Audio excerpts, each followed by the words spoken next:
Y en este momento queremos saludar a la representante de la Cámara por el Pacto Histórico, María Fernanda Carrascal, quien muy amablemente aceptó la invitación del Tercer Canal para hablar pues, de varios temas que hoy tienen a la opinión pública muy álgida el día de hoy. Creo que estamos terminando de establecer comunicación con la representante. Representante, ¿nos escucha? Listo. Hola Felipe, ¿cómo están? ¿Qué tal, Representante, representante María ¿cómo Fernanda? ¿Cómo vamos? me le va? ¿Qué tal todo? Pues bien, con los retos que supone este congreso todos los días, estamos en este momento en plenaria, así que yo no me puedo quedar todo el tiempo que me encantaría, pero me alegra mucho estar acá con ustedes. Realmente me Perfecto. alegra un montón, sobre todo este día donde digamos, o el gobierno más bien, radicó las preguntas que el presidente va a entregarle al Senado de la República para la consulta popular. Representante, ese va a ser el grueso de los temas que vamos a tratar con usted, pero pues no puedo dejar de preguntarle cómo ha visto todo el proceso, el juicio contra el expresidente Álvaro Uribe Vélez, que hoy tenemos unas declaraciones pues muy explosivas donde se habla de al menos 18 millones que se le habrían entregado a un testigo para hablar a favor del expresidente. No, pues imagínense, estamos viviendo un momento bastante interesante de la historia y lo digo sobre todo por lo increíble que puede ser para muchos de nosotros, para muchos de nosotros estar vivos y que Álvaro Uribe Vélez esté vivo y estemos sabiendo tantas verdades, que esté compareciendo ante la justicia. Eso ya es un hito, no solamente para el aparato judicial de este país, sino para la democracia entera. Entonces eso a mí realmente me tiene conmovida y algo esperanzada de que puede haber algo de justicia en este país y sobre todo también me vuelve a llenar de razones para decir que es tan necesaria y tan importante no solamente la verdad, sino la justicia, la reparación y la no repetición de hechos victimizantes y que juegan siempre un papel muy importante los jueces, las cortes, la independencia de los poderes es fundamental para que estas cosas pasen y sobre todo también, por ejemplo, la importancia en medio de todos estos eh, también shows mediáticos de últimamente en torno a la JEP, por ejemplo, la importancia de que haya tribunales también donde se esclarezca la verdad sobre el conflicto, aunque obviamente este es un tema distinto, no específicamente relacionado con el conflicto armado, pero digamos que es una reflexión que en estos días he tenido profunda y conversaciones que he tenido incluso con mi equipo de trabajo y es eso, es que este país merece verdad, es que este país merece saber qué es lo que ha pasado y merece también que no haya impunidad. Yo creo que el caso de Uribe nos muestra que no hay persona intocable, aunque el uribismo crea que el expresidente Uribe es intocable, pues no lo es. Y esperemos que hasta el octubre no llegue la prescripción con este tema de Álvaro Uribe Vélez. Pero, representante, pasando a otro tema, tiene que ver con algunos colegas que se encuentran precisamente allá en el Congreso de la República. Recordemos que la reforma laboral la tumbaron, se cayó. Representantes de la iglesia y de otros sectores, por sus ideales, sus jefes, sus patrones o por X o Y interés, tumbaron la reforma laboral. Y gracias a eso nace lo que sería una consulta popular que el gobierno de Gustavo Petro está impulsando. Y como usted también ha sido ponente de esa reforma laboral y muy conocedora de estos aspectos, queremos hacer un análisis punto por punto de estas 12 preguntas que hoy se acaban de revelar, que el ministro del Interior y el ministro del Trabajo revelaron a la opinión pública y que el 1 de mayo, acompañados de Gustavo Petro y la espada de Bolívar, pues se erradicará en el Senado del Congreso de la República. Entonces, representante, le va a leer la primera pregunta y queremos hacer un pequeño análisis de lo que sería precisamente este cuestionario que va a salir a los colombianos y que si el Congreso lo aprueba, pues lo empezaríamos a votar. Entonces, la primera pregunta dice, ¿está de acuerdo con que el trabajo de día dure máximo 8 horas y sea entre las 6 de la mañana y 6 de la tarde? Representante, ¿por qué esta pregunta sale en la consulta popular? Bueno, esta pregunta la podemos dividir en dos temas. El primero es la jornada diaria, que dice acá que sea máximo de 8 horas. Y tengo que hacer una salvedad. Las 8 horas diarias, la jornada diaria laboral de 8 horas es un hito y es una conquista de los trabajadores del mundo, no de Colombia, del mundo. Proteger las 8 horas laborales es fundamental porque necesitamos proteger la vida, no solamente la salud física, sino mental de los trabajadores e impedir que haya explotación más allá de lo que es justo y requerido para cuidar esa salud mental y física de los trabajadores y por tanto su productividad. ¿Y esto por qué lo digo? Para algunas personas sería, pero es que eso ya se sabe, eso ya está garantizado y no. El Centro Democrático presentó en el 2021 un proyecto de ley que hoy es ley de la República en el que según ellos, y se llenan la boca diciendo pues que ellos redujeron la jornada laboral, pero lo que hacen de manera amañada y solapada es quitarle derechos a los trabajadores a través de esta supuesta reducción de la jornada. ¿Cómo lo hicieron? Quitando el máximo, el límite de la jornada diaria, es decir, que ahora usted puede explotar trabajadores hasta 16 horas y eso no pasa nada. Y usted no le tiene que pagar horas extra. En cambio, cuando usted pone la jornada máxima diaria de 8 horas, quiere decir que cuando se cumplen las 8 horas y usted está trabajando, tiene derecho a que le paguen horas extra, que son máximo 2. Usted solo puede trabajar 10 horas diarias en este caso si le pagan las 2 extras. Entonces dejan los empleadores de pagar esas jornadas, esas horas extra y los empleados dejan de recibir en su salario real una plática que es importante. Esa es la primera consideración. Si tienen preguntas, me van diciendo, por favor, Felipe y Sí, sí, Julián. claro que ¿Quedó sí, clara sí. esa parte? Sí, Sí. representante. Luego está el tema de y que sea entre las 6 a.m. y las 6 p.m. ¿Qué significa esto? Que recuperaríamos la jornada nocturna como se pagaba desde antes de la ley 789 del gobierno de Uribe, que fue la que le quitó esta posibilidad a los trabajadores y trabajadoras. Actualmente se paga el recargo en jornada nocturna desde las 9 de la noche. Con esta disposición y con esta pregunta, los trabajadores y trabajadoras ganarían 3 horas de recargo. Y ustedes saben, acá me toca hacer esta consideración para que se entienda mucho más cuál es el argumento detrás de esta posibilidad. Es no solamente poner plata en el bolsillo de los trabajadores adicional que le permita comprar más bienes y servicios y que se mantengan los empleos a través del consumo y la demanda agregada, sino también es retribuir, compensar el tiempo que en las noches el empleado deja de pasar, por ejemplo, con su familia o que deja de descansar porque la noche se hizo para dormir. Por eso, en todo el mundo, por lo menos occidental, en los países que podemos comparar de la región, siempre se paga el recargo nocturno, perdón.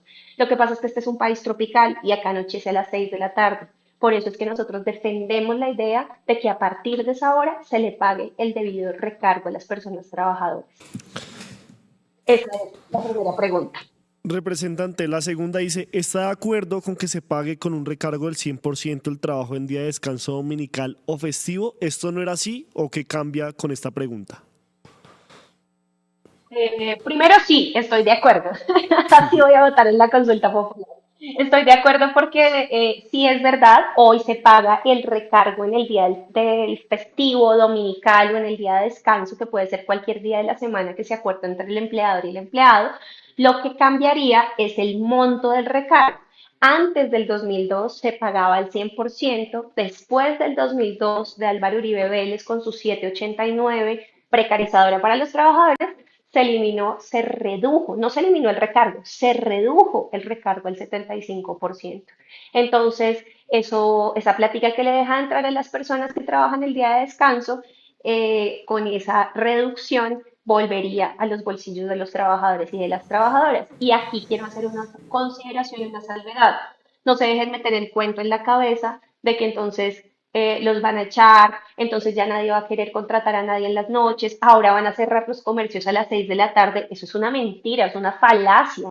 Acabo de venir de un debate en Cable Noticias donde justamente nos estaban, alguien del uribismo, un excongresista me estaba diciendo eso, es que van a echar a la gente, ya van a cerrar los comercios a las 6. ¿Ustedes creen que los cines van a cerrar a las 6 de la tarde? ¿Ustedes creen que los restaurantes van a cerrar a las 6 de la tarde?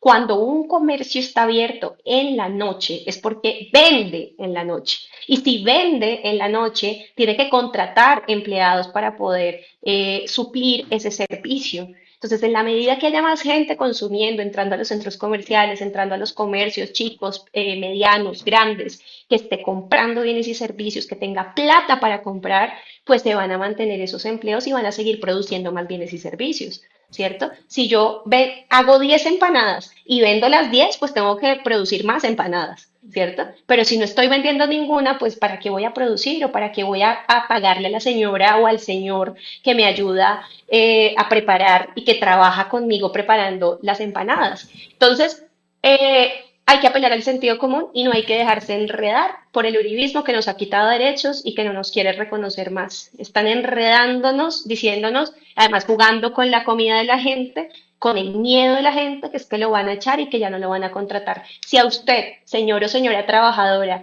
su empleador le dice que venga en su día de descanso a trabajar, es porque lo necesita. Y si lo necesita, en su día de descanso le debe pagar su recargo completo, al 100%, no al 75%.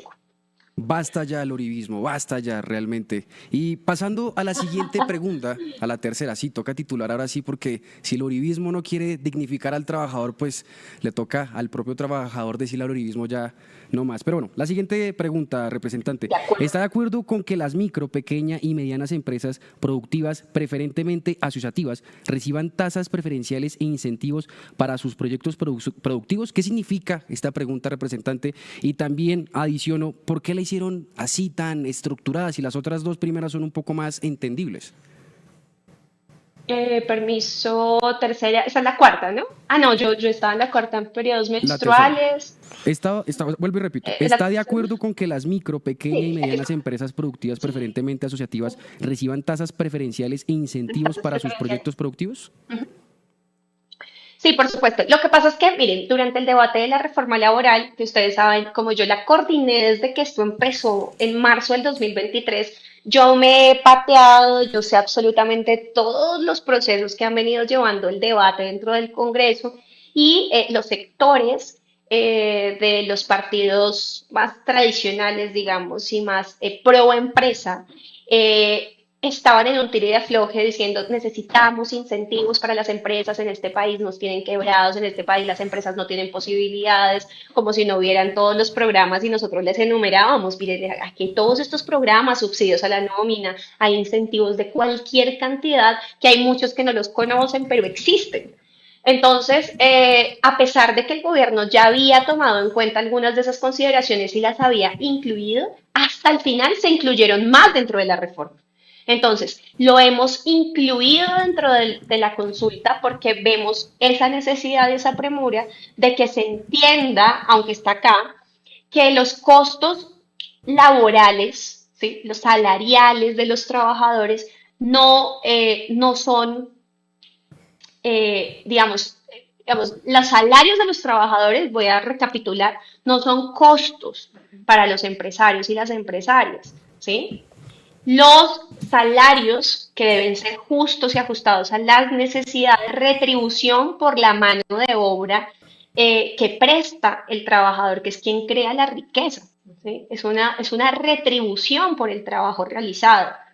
Por tanto, verlo solamente en términos de costos y no de derechos es completamente insensible, es completamente injusto y va contra los derechos de los trabajadores y las trabajadoras. Entonces, lo que estamos creando es tasas preferenciales, incentivos, no los estamos creando, ojo, estamos dando la posibilidad de que se creen en una nueva discusión dentro del Congreso para que se creen, para que se generen estos incentivos y las empresas puedan tener la posibilidad de crear más capacidades, de reducir los costos de la formalización, entre otras cosas que ya, como digo, la reforma laboral ya lo incluía y que esto les permita, sobre todo, no justificar el no reconocimiento de derechos salariales y de derechos laborales a los trabajadores y las trabajadoras. Representante, sigue un punto que es muy Para fortalecer. cuestionable. Ah, qué pena. ¿Iba a terminar algo? No, tranquilo. Sí. Es que No, solo quería decir que sencillamente fortalecer las capacidades a través de, por ejemplo, capacitaciones, tecnología, incentivos para que las empresas reduzcan los costos de la formalización y se formalicen, ayuda de alguna manera a que puedan sostenerse en etapas productivas, sobre todo muy tempranas, a los emprendimientos, a las micro, a las pequeñas, a las medianas empresas, pero no pueden justificar bajo ninguna circunstancia no pagarle lo que tienen que pagarle a los trabajadores. A los trabajadores hay que pagarles lo justo, hay que pagarles bien, hay que tenerlos contentos para que sean productivos y esto no se puede justificar bajo ninguna circunstancia en el tamaño de la empresa. Para eso hay política pública que crearíamos a través de la pregunta número 3. Se crean políticas públicas de incentivos para generar capacidades en las empresas y que no puedan bajo ninguna circunstancia evadir sus responsabilidades con los trabajadores y las trabajadoras. Sí, algo muy importante en esas críticas. La cuarta es también una de las que pues ha hecho más polémica y dice, ¿está de acuerdo con que las personas puedan tener los permisos necesarios para atender tratamientos médicos y licencias por periodos menstruales incapacitantes? Y pues yo he visto o he revisado que la mayoría de críticas es como cómo se va a sistematizar eso. Por ejemplo, muchos hablan, obviamente, no es que yo lo piense, ¿no? Son los argumentos que yo he visto. Dicen, por ejemplo, bueno, pero si hacen un tratamiento estético, o si, por ejemplo, pues, ¿cómo podemos comprobar el tema de la menstruación, ¿no? O cosas así. ¿Cómo, digamos, se puede, de alguna manera, esta pregunta volver en lo táctico, en lo fáctico? Sí, si yo hubiera elaborado esa pregunta, yo la hubiera hecho de una manera distinta, pues aquí tengo que ser crítica, yo creo que sí, porque sí se puede dar la posibilidad, la dualidad de lo del tema de los tratamientos. Sin embargo, yo le hubiera dejado como quedó en la reforma laboral, que era permisos para asistir a citas médicas, ¿sí? Ok. Pero bueno, tratamientos médicos también nos da una amplitud que recuerden que no es que estas preguntas, si pasan el umbral, cada una de ellas, por ejemplo, si la pregunta 4 pasa el umbral y es aprobada, no quiere decir que se va a hacer tal cual como dice la pregunta. Quiere decir que le va a dar la posibilidad al Congreso de la República de debatir, de discutir y de aprobar algo dirigido hacia eso, ¿cierto? Entonces, tocaría obviamente ahí ya ver, bajar los conceptos, delimitar bien los conceptos, pero por el momento el espíritu de la pregunta número 4 es que los trabajadores y las trabajadoras no vean deteriorada su salud por no acudir de manera oportuna a los servicios de salud, que ya de por sí en este país es bien angustiante y difícil y por eso es que por esa crisis estamos proponiendo la reforma a la salud. ¿Cierto? Pero lo que nosotros sí queremos es que los trabajadores y trabajadoras tengan garantizado un permiso, el permiso para acudir a citas médicas. Muchas veces los empleadores no les dan permiso para ir a citas. Y eso impide atenderse prontamente, que puedan tener salud preventiva, que puedan prevenir enfermedades. Entonces, eso es lo que queremos. Ese es el espíritu de este punto número 4, que estaba consignada dentro de la reforma laboral como licencias remuneradas, ¿cierto? Para ir a citas, que es exactamente lo mismo, es el mismo espíritu. Y luego dice, y licencia para capacitar, era muchísimo más arriesgado dentro de nuestra primera intención de reforma. Luego con el paso hubo una modificación, digamos, y como dedicar a enfermedades como la endometriosis. Aquí está mucho más garantista, porque lo que nos está diciendo es que las situaciones incapacitadas entran no solo en la endometriosis, sino una cantidad de otras médicas que le dan o que le generan síntomas incapacitantes a las mujeres y a las personas menstruantes. ¿Qué sucede? Cuando yo hablo de incapacitantes, quiere decir que hay un diagnóstico médico. Haya tranquilo esto y haya una buena pedagogía sobre esta pregunta, porque muchos dicen como, ay, no, ahora entonces todas las personas suban y eso le va a costar a su empleador, ahora todas las van a incapacitar. No, no, no, un momento, la incapacidad la da un médico tratante. Y cuando hay una incapacidad y cuando hay incapacitante, quiere decir que hay un diagnóstico médico detrás de ello. Entonces, la idea de esto es que las mujeres con diagnósticos como la endometriosis, como el ovario poliquístico, como bueno, se me acaban de ir acá las palabras, pero como ovario poliquístico, ¿cierto? Como miomas uterinos, pues puedan tener protegida su salud y no vean amenazado su trabajo, que a muchas las amenazan cuando les dan estos dolores incapacitantes, las amenazan con sacarlas de sus trabajos, a muchas incluso las sacan de sus trabajos y pierden continuidad laboral. Entonces, eso mina su salud, no solamente física, sino mental. Entonces, me parece muy interesante la pregunta 4.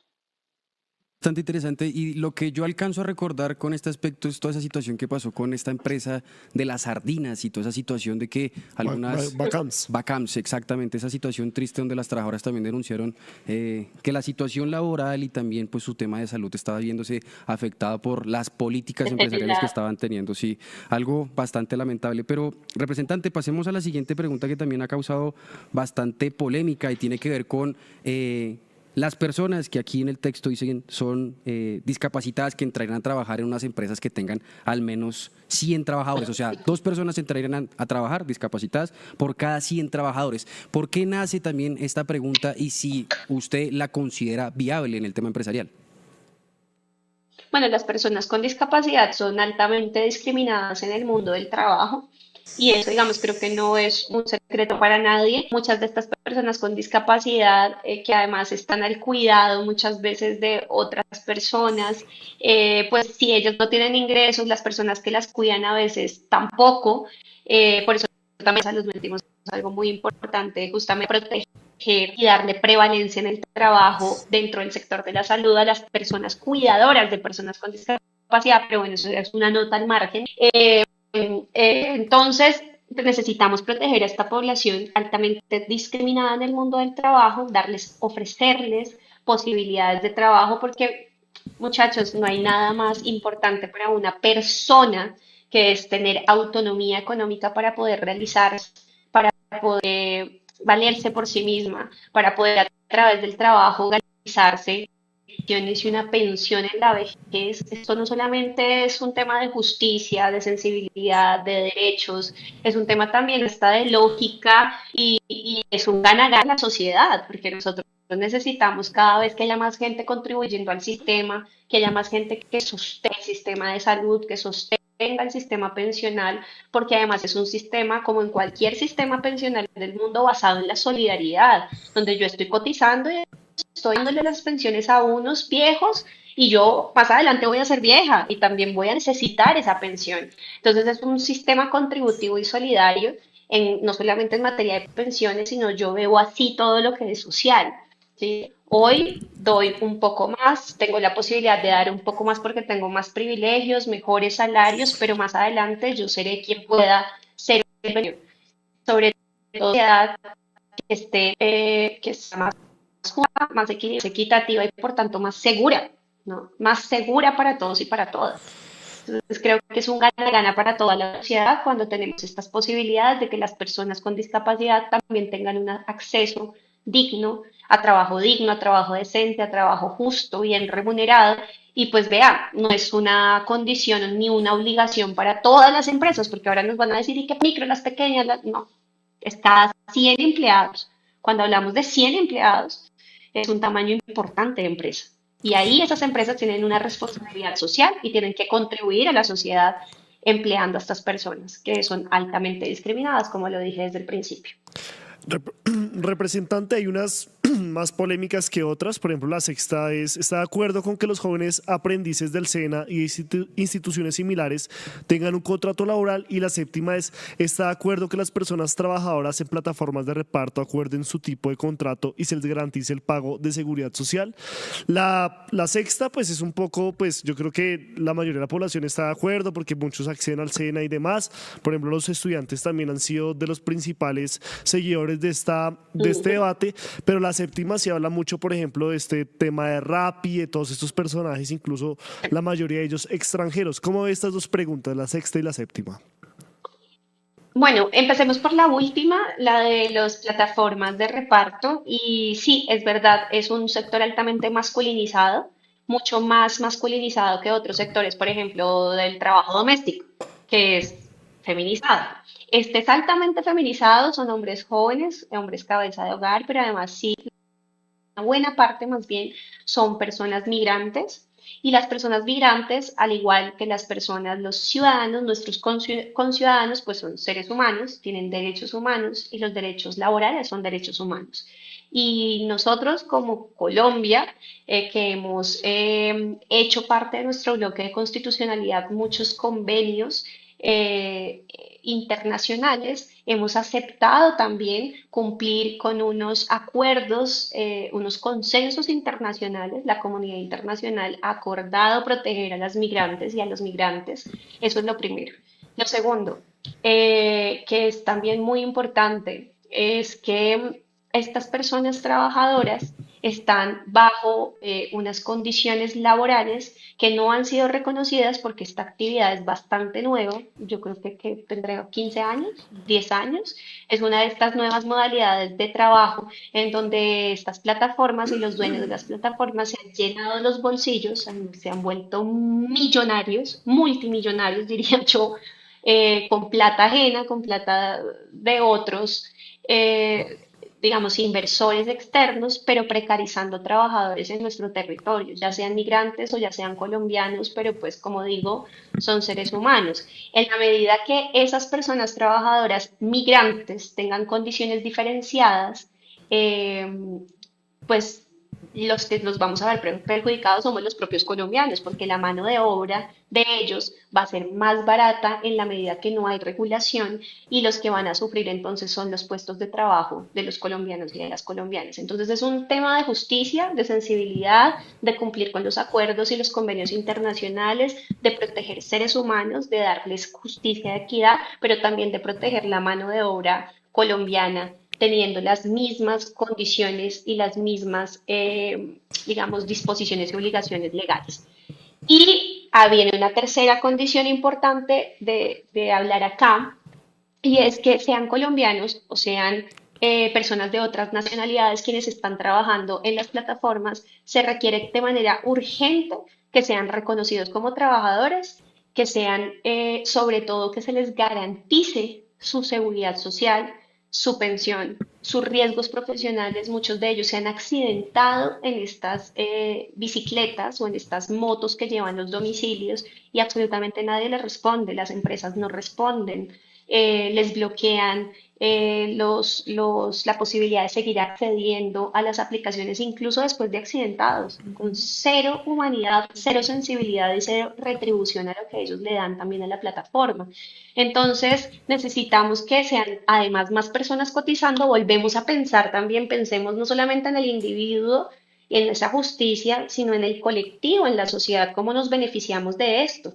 Imagínense que son más de 100.000 personas trabajando en estas aplicaciones y que esas 100.000 personas están cotizando. ¿Eso no le contribuye a la sociedad en general? Por supuesto que sí, le contribuye al sistema de salud, le contribuye al sistema de pensiones. Es una contribución social y colectiva. Entonces, estamos protegiendo la vida de estas personas, quien lleva además la comida diaria a otras, a sus familias, son cabeza de hogar, estamos protegiendo familias enteras y estamos protegiendo a la sociedad misma, contribuyendo de manera colectiva. Representante de las Ay, bueno, y lo del plataformas, clima, lo dije en el de las plataformas, de las aplicaciones, ahora vamos al campo y es para analizar la pregunta 8 y la pregunta 12 que habla precisamente de este sector. La pregunta 8 dice, ¿está de acuerdo con establecer un régimen laboral especial para que los empresarios del campo garanticen los derechos laborales y el salario justo a los trabajadores agrarios? Y la 12, ¿está de acuerdo con construir un fondo especial destinado al reconocimiento de un bono pensional para los campesinos y campesinas? Estas dos preguntas, representante, igual, hemos conocido que el gobierno de Gustavo Petro ha querido dignificar al trabajador, pero ¿por qué aparecen también aquí en la consulta popular para que el pueblo colombiano vote sobre este sector? Bueno, aparecen porque este es un país agrícola y es un país que le debe mucho a los campesinos y campesinas, porque los campesinos y campesinas a quienes nosotros queríamos beneficiar a través de la reforma laboral son los jornaleros, es decir, son el primer eslabón de la cadena de producción agropecuaria, son esos y esas que permiten o sostienen la seguridad alimentaria de todos y de todas, y son los más maltratados, son aquellos a los que no se les reconoce ni siquiera un salario mínimo, son aquellos a los que no se les reconoce sus pensiones, su salud, no están protegidos absolutamente de ninguna manera, y son aquellos en los que sobre cuyos hombros y explotación pues se ha edificado este país. Entonces, consideramos que esas relaciones laborales deben quedar muy claras, que debe haber una protección, que debe haber una regulación, un régimen especial para este sector, que además es muy diverso, el agropecuario es amplísimo y tienen dinámicas muy distintas. Entonces, lo que estamos haciendo a través de esta pregunta es retomar esos tres artículos en donde se creaba el contrato agropecuario, pero ojo, no se retoma tal cual como estaba en la reforma laboral, sino que se faculta para que se cree un régimen especial que permita esa protección de la que hablo. Pero lo que sí necesitamos es regular las relaciones laborales en el campo. Esto no puede seguir siendo evadido. Los congresistas que hundieron esto en la Cámara de Representantes, no sé si se acuerdan, fue buena parte de la Cámara, esa Cámara que aprobó esa reforma que después hundió el Senado, también esa Cámara hundió de manera mayoritaria los artículos agropecuarios, porque todo hay que decirlo, ahí hay una cantidad de representantes de la agroindustria a la cual no le conviene, no le convenía cómo estaban esos artículos y que se querían beneficiar de esos artículos, de esa agroindustria representada por el gremio de la SAC, que decía que ellos querían el contrato agropecuario y que gracias, que no sé qué al principio, pero lo querían era su acomodo para, como agroindustria, dejar de pagarle o pagarle menos a los campesinos, no al contrario, no para pagarles más, querían el contrato especial agropecuario para pagarles menos. Y además, esos congresistas que saltaban ahí no solamente representan a la agroindustria, sino que también se representan a sí mismos porque muchos de ellos son finqueros, muchos de ellos representan a ciertos latifundistas, por ejemplo, es el uribismo. Entonces,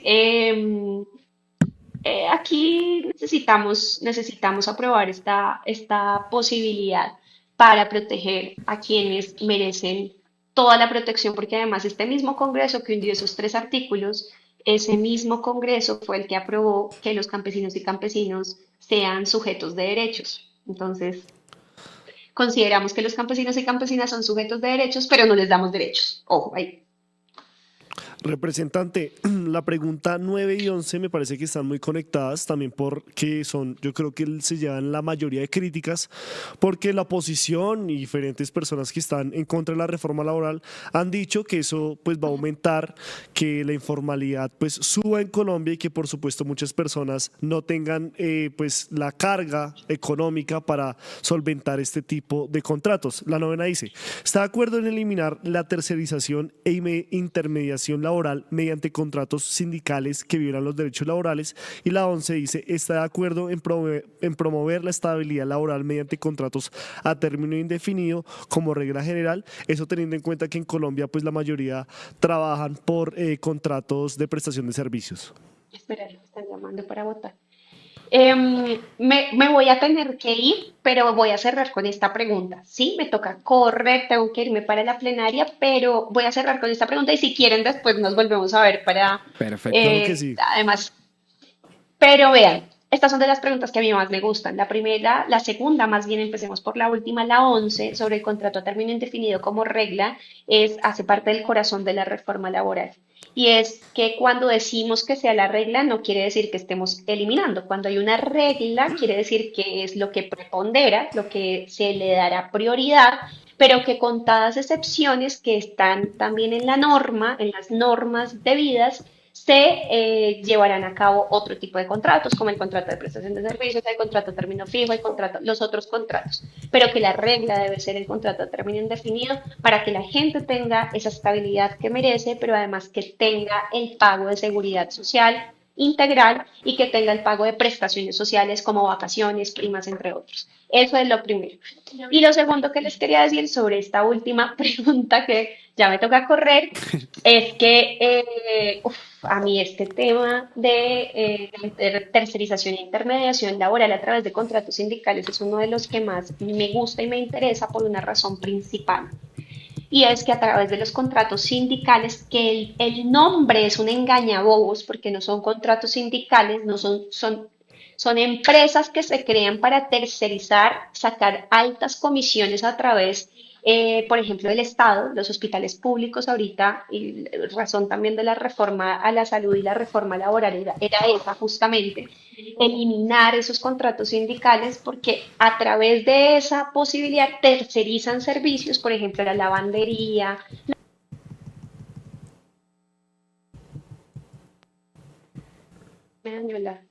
todos los servicios que ustedes se imaginen que pueden prestar los tercerizan creando un supuesto sindicato, que no es un sindicato, sino es un grupito de trabajadores que se llevan esos contratos de trabajadores, no, perdón, de empresarios que se llevan esas altas comisiones por tercerizar esos servicios.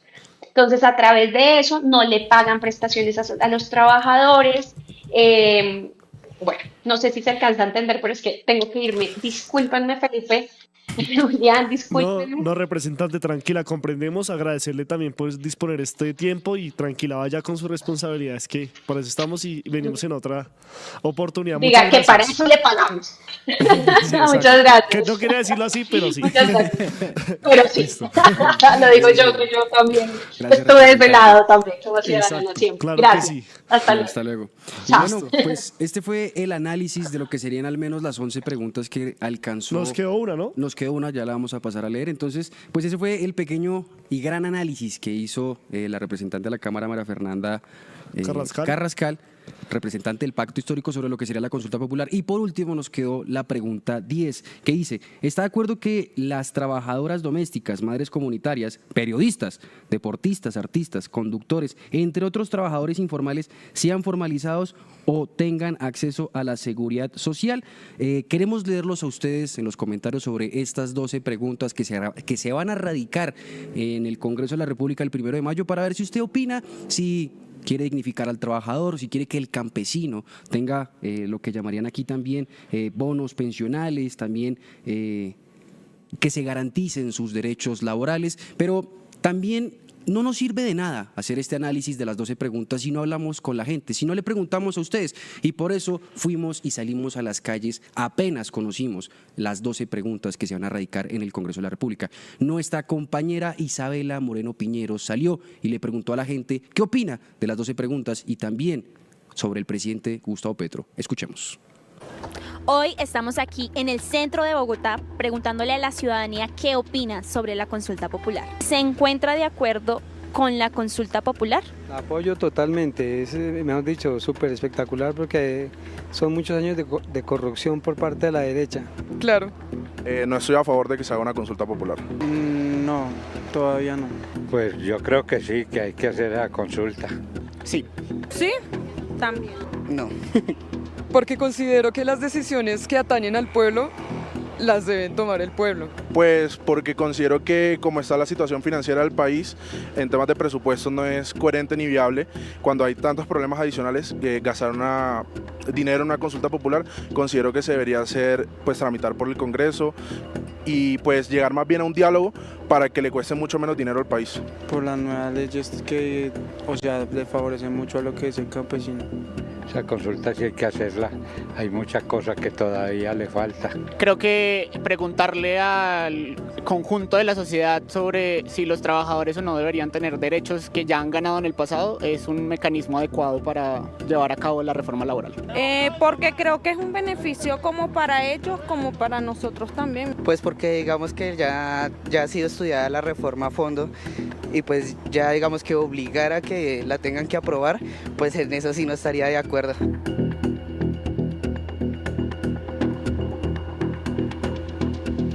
Bueno, Sergio, ¿tú te encuentras de acuerdo con que se apoyen a las empresas que reciban beneficios e incentivos para sus proyectos? Sí. Pues. Ok. ¿Y apruebas permisos por tratamientos médicos y menstruaciones incapacitantes? Sí, claro. ¿Tú te encuentras de acuerdo con que las empresas contraten 2 personas con discapacidad por cada 100 empleados? Sí.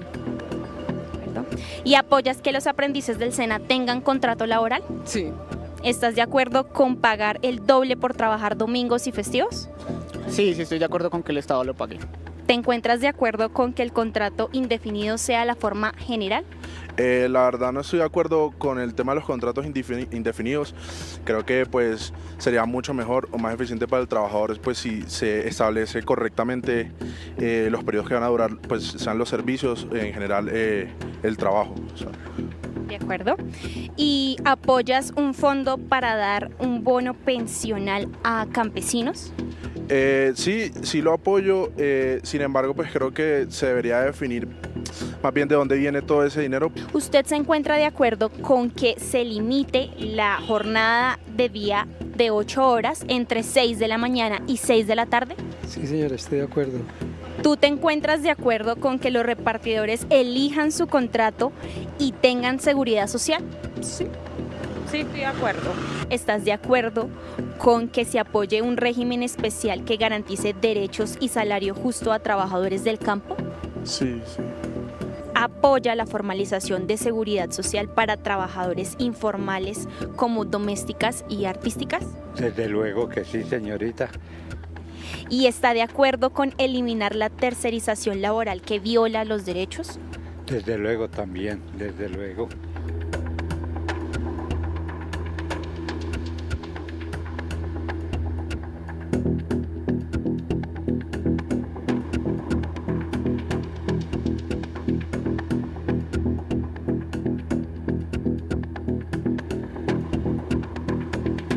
¿Usted votó por Petro? Soy petrista de corazón. Sí, claro. No. Sí. Sí, señorita. Sí. Sí. Esto es lo que opina la ciudadanía en Bogotá frente a la consulta popular. Recuerden, esto es Tercer Canal, conectando culturas, revelando verdad. Ayúdanos a seguir con nuestra labor periodística a través de nuestro NEC y Daviplata 310-779-3518. Se está evaluando es que más adelante sí sea para todos. Lo que necesita el país. Pedí que me sacaran de allá. Un agradecimiento a todos por su sintonía aquí en el Tercer Canal. Métase en la mente de un delincuente, de un ladrón. A una nueva entrega de periodismo sin corrección. Pasión todo locura y estamos muy contentos. De las calles del sur. Digo, la señora, ¿me da un expreso, por favor?